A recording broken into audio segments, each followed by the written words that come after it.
Japan has a new prime minister, and it's potentially going to really change up the geopolitical positioning of Japan in the east of Asia and on the global stage. Loads of people don't know that Japan has been well under the American sphere of influence since the Second World War and the unspeakable actions of the US that ended war in the Pacific. We'll get to all that. Let's start with the immediate news. Sanae Takaichi is the new Japanese prime minister, the first female Japanese head of state, practical head of state. I know the symbolic head of state is the emperor. We won't get into that. In Japan, you see, it's a constitutional parliamentary system, technically a monarchy, just like the UK, but it's a figurehead system. The king, the emperor, these are all figureheads. We're talking about the actual practicalities of government. In that case, they are a constitutional parliamentary system, and the people vote directly for parties, just like here in the UK. Takaichi in Japan is the head of the party that got the most votes, the LDP, the Liberal Democratic Party. Think of that as the Republicans in the US, so they're the conservative party. The party with the second most votes is the Constitutional Democratic Party, the CDP. The CDP, think of them as the Democrats. They're more liberal. Democrats, as in like the U.S. two-party system Democrats. I'm giving you some equivalency to help more easily remember.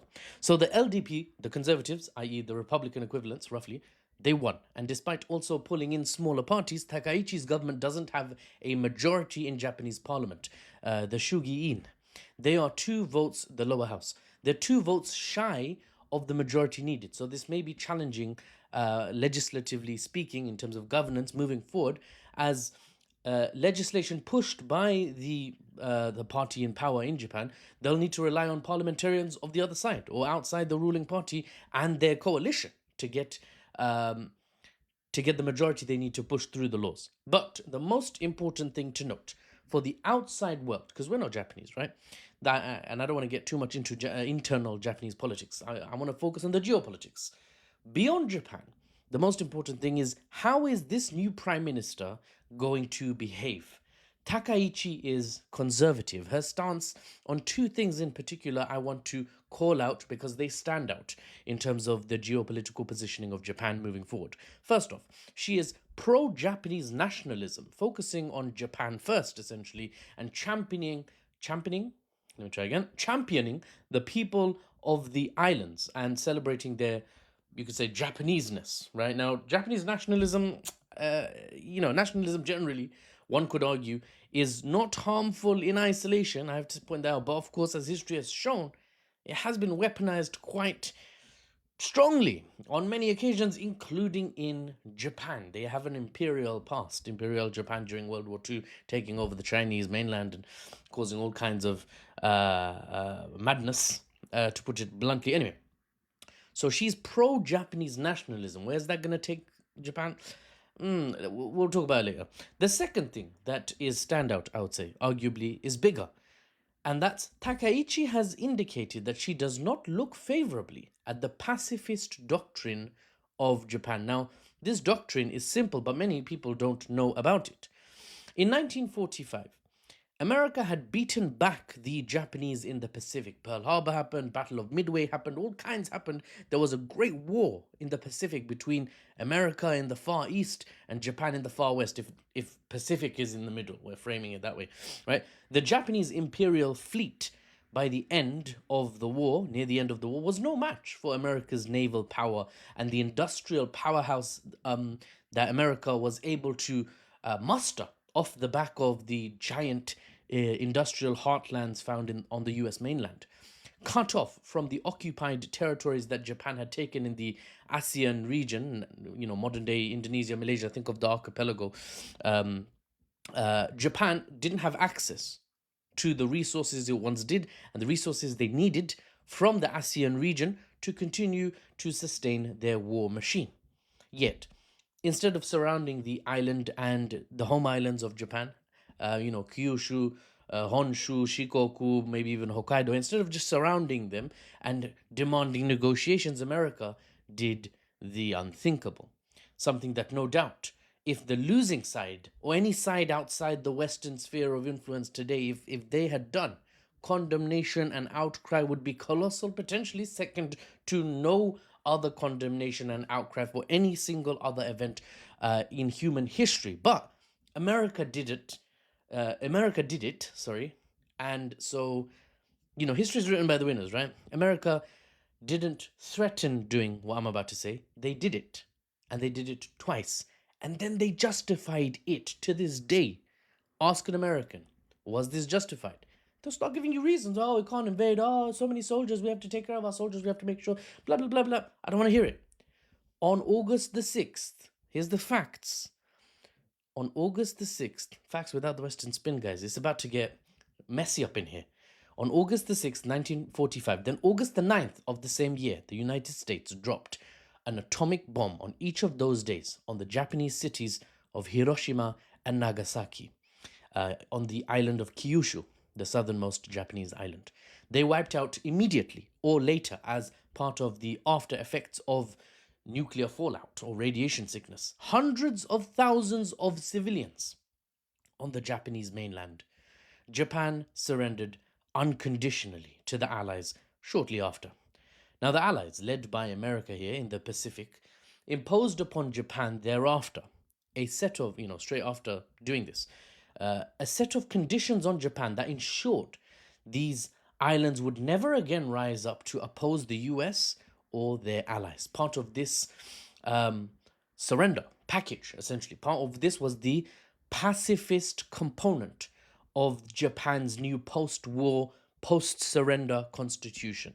Pacifism meaning no fighting, no right to fight. Go full Buddhist mode, bruv.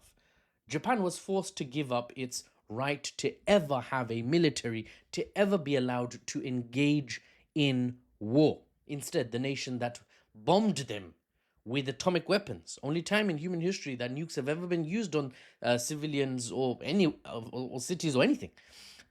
The US instead would do the war fighting for Japan. That was the agreement. You don't need a military because Big Daddy's got you covered. Very, if you think about it in the way of the one that did the attack on you is now your guarantor. You can see how the dynamic is less we're a friendly overwatching state, and more, we won and you have no choice. So we will position ourselves as an authority over you. So America said, we'll do all the war fighting for you. You have no right to any aggressive military action ever again. I'm just going to occupy the whole country, set up US bases here, here, and here, and that's it. That's where we are today. That's where we are. You got the history without the Western spin for free. Now, Japan was incorporated, all of these videos are free anyway.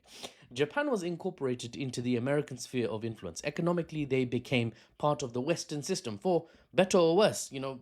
Japan, as a result, is very developed now, very modernized, very westernized to some extent.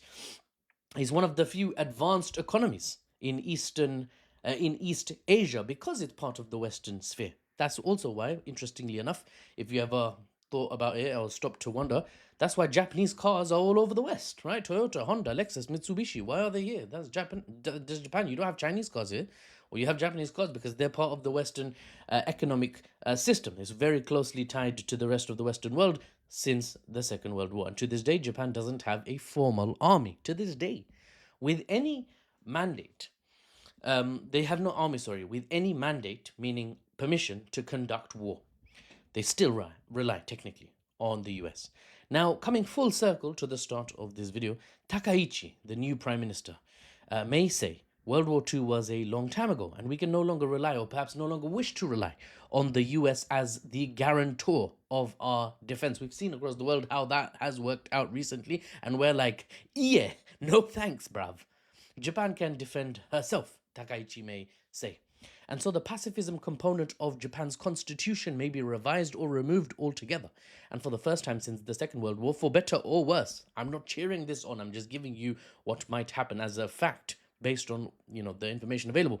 For the first time since the Second World War, in a multipolar world where Western powers are waning in influence and more localized powers are on the rise, we may see Japan rearm their military and switch to a normal format, whereby, like any other country on earth, Japan reserves the right to attack or defend as it sees fit in the interest of the Japanese people. They might ask the Americans to leave Japan, and the US bases in America they may ask them to vacate those bases, and Japan. Now, all I just described there, that if that happened, and it is very, very much possible under Prime Minister Takaichi, that would indeed be a significant shakeup. Now, loads of people, especially those in the West, born, raised, and completely accepting the Kool-Aid of Western propaganda, not being critical, not looking to news sources outside of the Western world. It's hard a lot of the time because English language, primarily is going to be Western news sources. But by and large, the Western world will see Japan potentially rearming, Japan potentially putting Japan first and conservatism into its main governance decision making. They'll see that all as, oh, that's not particularly a problem. Japan will just be more aggressive, more militarily capable, and maybe they'll help America with China. Nah, that's, yeah, fine. That's the assessment if you've not, looked at the other side of the coin, looked at the rest of the world, the global south. Mate, Japan, if it rearms, there is a very, very high likelihood that for their benefit, I'm not getting emotional here, for their benefit, they might think the rising star is China, the falling star is the US.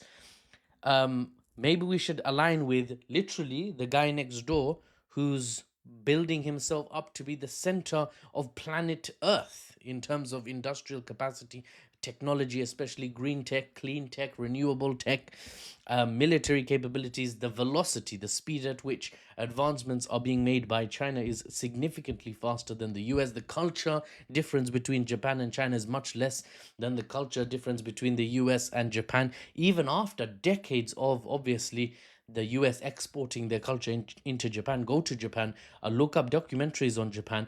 Their culture is not, American culture. It's not the same at all. There's just little flashes of American culture, but by and large, you can tell it's Japan, right? All of that, they share very similar alphabets as well. So if someone, by the way, comes up in my comments and says, Mahfouz, do you know what Japan did to China? They will not want to work with China. Well, first of all, if anything, it would be China not wanting to work with Japan, but China has a very pragmatic, practical government. I don't think they would be looking to Japan and saying, we won't work with them because of what their state did to our state in the past. Especially, they won't think like that because that calculation would push Japan back into America's sphere of influence or into the Western bloc, which China won't want. That's like shooting yourself in the foot. Only Trump seems to be prioritizing shooting himself in the foot these days. And also, if you're looking at Japan considering, oh, how can I work with these guys? They committed so many, we committed so many atrocities on them, or they claim we did so to them, and there's a lot of tension. Well, guess what? The other side, America dropped nukes on Japan, so it's not it's not like the current relationship is stress and tense free or history free. There's a past to any potential relationship that Japan engages in. Anyway, I'll leave it at that. There's a lot more to think about. There's a lot of movement potentially in terms of where Japan and other East Asian countries are going, because the dynamics have shifted and continue to shift so notably compared to how the dynamics basically stayed still for the last few decades. And if we look more broadly, even with the Soviet Union's presence as the US's great power rival, even with them, the years since World War II to now have not seen the kind of tumultuous geopolitical shifts in terms of potential what's coming as we're seeing right now. We're seeing what seems to be, as many analysts have said across the globe in any number of languages, we're seeing shifts or setups for seismic shifts that will make everything between the Second World War and now look like it was just minor tweaks. Can we just move that portrait on the wall over there? I don't have any portraits in my house. We don't hang up pictures of people, but you get the analogy.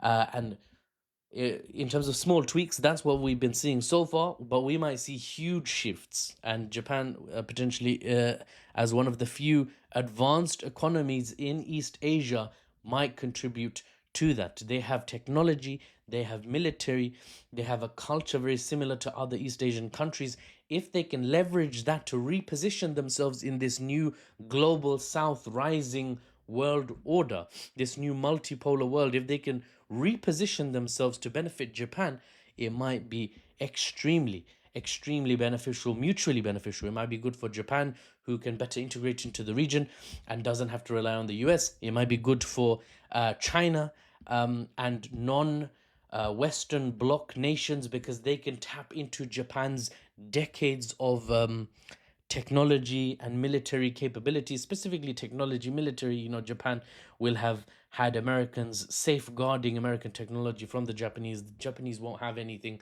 of their own, really, anywhere near as capable, for example, as the Chinese, who have developed independently of American technology, of the American military technology ecosystem. But in terms of being an advanced economy, my point still stands. Economically, they could provide a lot of support and guidance to other nation states in East Asia, and the return would be huge as well, potentially. For example, China working with Japan could inject a new level of potential into a waning, advanced, plateauing economy, which Japan is. If you suddenly open up new markets, if you give Japanese companies access to new markets, and you say work with, build partnerships with companies in this huge center in India, in China, the two most populous countries on earth, if Japan sets up work visas and an immigration system that allows for an influx of younger people, which they might need by necessity, because of their graying nation, because of their population getting older and less people being available to fill up those workforce shortages. Everything combined. There's also automation and robotics and artificial intelligence, of course, that might make up some of the workforce shortages. But we're getting into like an hour-long podcast territory topic, so I'll leave it here. There's a lot to talk about, but I think I hope I've given a fairly detailed, holistic understanding of where Japan is, where it's kind of going, and how a shift in the priorities at the prime ministerial level in Japan might lead to the whole nation shifting its geopolitical position on the world stage.